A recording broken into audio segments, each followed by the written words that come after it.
जी नमस्कार, आप देख रहे हैं वॉइस ऑफ डेमोक्रेसी 24 और मैं हूं भारती। इस वक्त मैं मौजूद हूं झज्जर का लगी सचिवालय है और लगातार है किसान अपनी मांगों को लेकर सरकार से हर मौके पर टकराने की कोशिश करते हैं और आज 17 गांव के किसान हैं वो भी उपायुक्त महोदय से मिले हैं। कुछ मुआवजे की मांग को लेकर उनसे जानते हैं कि किस प्रकार से जो मुआवजा है किस तरह से सरकार दे रही है और कितनी एकड़ ज़मीन का मुआवजा है, कुछ जानकारियाँ हैं उनसे जानने की कोशिश करते हैं। जी बताइए, आज का जो उपायुक्त महोदय से मिले हैं किस तरह से क्या? जी उपायुक्त महोदय से मिले, पर उनका जो एक फिक्स्ड रेट है जो अब जैसा पहले होता था कि हमने आगे भेज दिया है आपकी एप्लीकेशन को, सेम वही जवाब है जिसमें कोई दूसरे तरह का उन्होंने ना कोई, अब से पहले वो कहते थे कि नहीं हम भेज रहे हैं और वहाँ से कुछ रिप्लाई आएगा, पर आज उन्होंने क्लियरली हाथ खड़े कर दिए हैं। जी मेरे हाथ में कुछ नहीं है और आप चंडीगढ़ जा के जो भी कुछ कर सकते हैं वो कर लीजिए।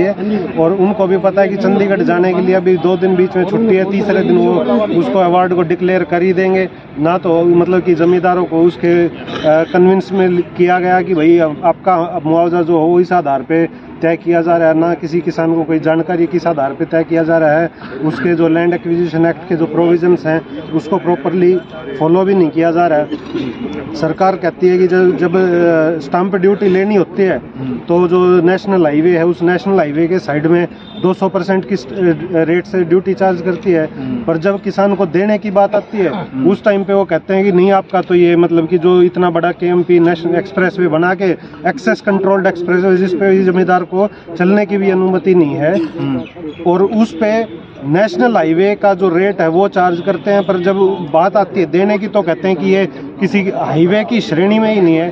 उसको एक अप्रोच रोड का भी मतलब कि हमारी DC साहब से ये मांग थी कि एटलीस्ट आप इस रोड का हमारे को स्टेटस बता दीजिए कि क्या स्टेटस है, क्या ये अप्रोच रोड है या ये स्टेट हाईवे है या नेशनल हाईवे है। वो कुछ भी बताने के लिए तैयार नहीं है। वो बोले बिल्कुल इस पे मतलब कि मौन धारण कर लेते हैं, वो बता ही नहीं रहे कि ये किस श्रेणी में आता है। तो जब श्रेणी में ही नहीं आया वो हमारे को बताने के लिए तैयार नहीं है तो इसका मतलब कुछ उनके सरकार के मन में खोट है जब वो नहीं बताना चाह रहे हैं। तो दूसरा मेरा एक और हमारी निवेदन है कि भाई जो हमारे और भी किसान भाई हैं जो अफेक्टेड हैं इसमें PAP हैं, तो हमारा उनसे भी अनुरोध है कि भाई ये लड़ाई हमारी अकेले इन 17 गाँवों की नहीं है, उसके अलावा खरखुर्दा तहसील के हैं, सोनीपत तहसील के। हम सभी से ये अनुरोध करते हैं कि भाई सामूहिक रूप से एकजुट होके अपनी बात सरकार के सामने रखें। किसान आंदोलन में भी जब तक मतलब कि लोगों ने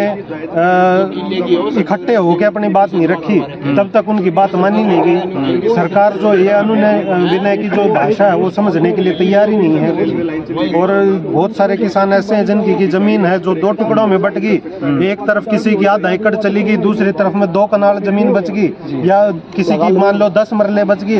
अब उस जो 10 मरले जमीन बचेगी उसका क्या लाभ होगा उसको, उसके बारे में कई बार SDM साहब से विचार करने के लिए कहा गया, DC साहब से विचार करने के लिए कहा गया, आश्वासन दे दिया, कभी पर बोले लिखित में हम कुछ नहीं दे सकते।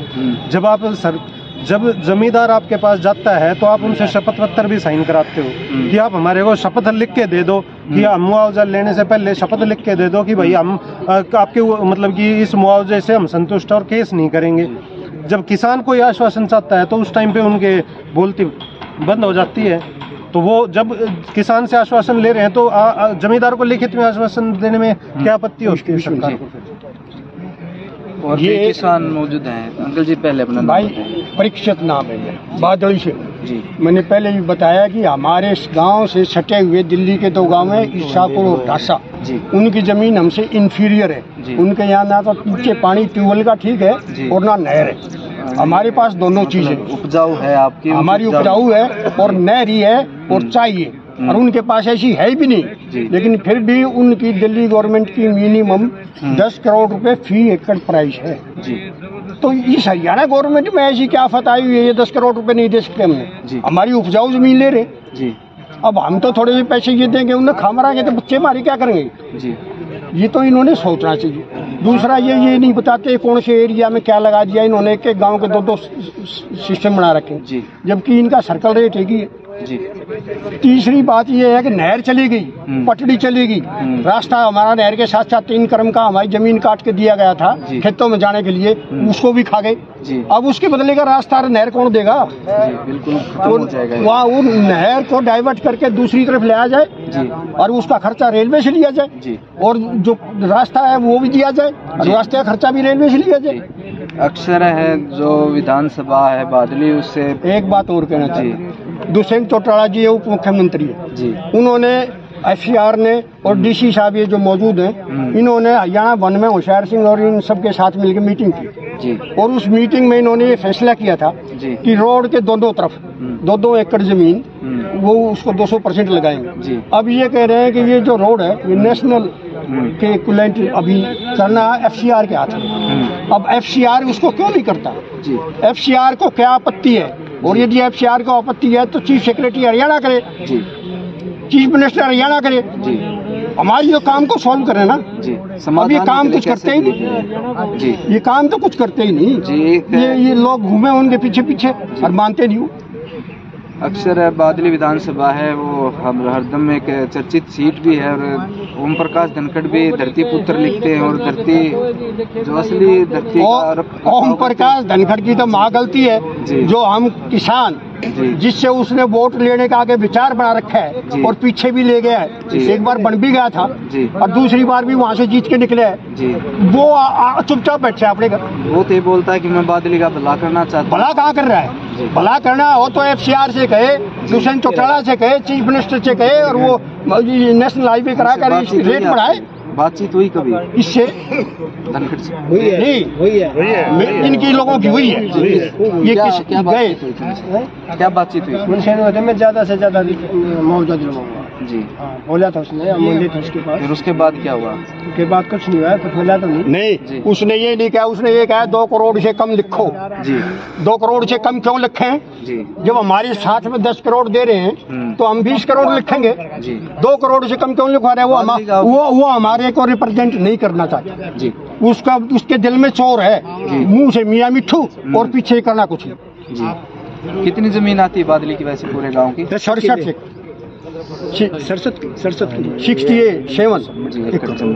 भाई साहब और भी जी आई बोले। एक पॉइंट और मैं रेज करना चाहता हूँ जी। हरियाणा ऑर्बिट रेल जो अभी कंसोर्टियम बनाया गया है ये सरकार द्वारा प्राइवेट कंपनियों के साथ में मिलके, इन्होंने अपना एक ऑफिशियल डॉक्यूमेंट AIIB को सबमिट कर रखा है लोन के लिए जी, जो कि चाइना का बैंक है जी। उस ऑफिशियल डॉक्यूमेंट में इन्होंने प्रोविजंस जो लिखे हुए हैं जो अपने लैंड एक्विजिशन एक्ट 2013 उससे ड्राइव कर रखे हैं जी। और ऑफिशियल डॉक्यूमेंट में जो बातें लिखी हुई हैं उसको भी प्रशासन और जो ये HRIDC है वो डिनाई कर रहे हैं, उसको भी स्वीकारने के लिए तैयार नहीं, जो इन्होंने खुद बाकायदा लिख के सबमिट कर रखा है एक इंटरनेशनल एजेंसी को। ये देखिए इसमें बिल्कुल क्लियरली लिखा हुआ है, ये AIIB का डॉक्यूमेंट उसकी वेबसाइट से ही लिया गया है जी।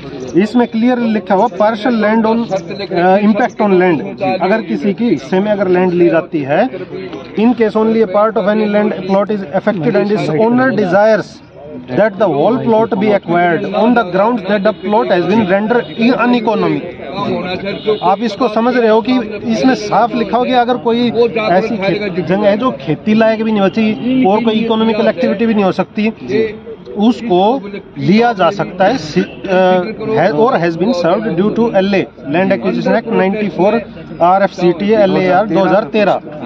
और इसको हमने कोट करते हुए मैंने मतलब कि अपना HRIDC के जो GM है DGM साहब उनसे भी मैं पर्सनली मिला, मैंने इसको कोट किया कि सर ये तो उन्होंने हमें बोला कि हमारी बातचीत चल रही है सरकार से इसके रिगार्डिंग कि भाई हम आपका जो पक्ष हो रखा पर हम लिखित में कुछ आपको दे नहीं सकते। सर आपकी बात तो चलती रहेगी आएगी सरकार से, एट द एंड आप हाथ हिला देंगे जी हमारी नहीं मानी सरकार ने। जो जिनके एक 2-2 मरले के 3-3 मरले के टुकड़े बच गए वो कहाँ जाएंगे? बिल्कुल बर्बाद हो गए। दूसरे उसके बाद वो अनइकोनॉमिकल होगी। आप एक व्यक्ति को मान लो जिसको भी सपोज जो भी मिनिमम टू मिनिमम मुआवजा देने की प्लानिंग कर रही है सरकार, मिनिमम टू मिनिमम दे दिया, ठीक है, पर जिसकी जमीन की कीमत 2 टुकड़ों में बट गई, ये तो मैं एक केस बता रहा हूँ जिसके 2 मरले बचे हुए। ऐसे भी किसान जिनकी आधा एकड़ जमीन है, वो तो आधा एकड़ इधर बच गया, आधा एकड़ इधर बच गया, ना तो उसको कोई लेने वाला, ना उसका कोई पंचायत की तरह से बर्बाद, ना कोई रास्ता है। किसने HRIDC ने बोल दिया कि हम रास्ता दे देंगे, आप हमारे को बता दो लिखित में कहाँ से रास्ता दे देंगे। और भी किसान आए हैं, लगभग 17 गाँव के किसान हैं। पूरी करोगे ये भी कमांडर प्रोसेस की अंदर की बात बताई थी, वो बना करके भैया वार्ड में करना था हमारी बात ऊपर भेजा, फिर ये आसपास की जमीन ये भी कई समाज हम बोलते हैं वो भरी है, उसमें 4.5 करोड़ से ले गए। कौन बनाओगा जो वार्ड हो गया, कौन बनाओगे? कचरे की भाग लटका ये दे रही है पिंजरे में और मुसीबत वो तो ये मैं कहने वाली बात और कुछ नहीं। जिनके किले जाते हैं जो मान लो जॉब करना क्या है साहब, आप ये बताओ कैसे करना है? बिल्कुल बर्बादी का भी लड़ाई चली, उनके घुटने टिकवाया आपने, दूसरी लड़ाई फिर तैयार होगी। कितना आप मानते प्रिपेयर उसको लेकर? काम ना हो मजबूर करेगी, भारत काम नहीं हुआ। 26 ने की देंगे, ये आ जाएंगे, हम आ जाएंगे, ले लेंगे हमारे पूरे दिए आम से देखते ना आओगे तो चौकस होगा, खुशी खुशी आ जी हम क्या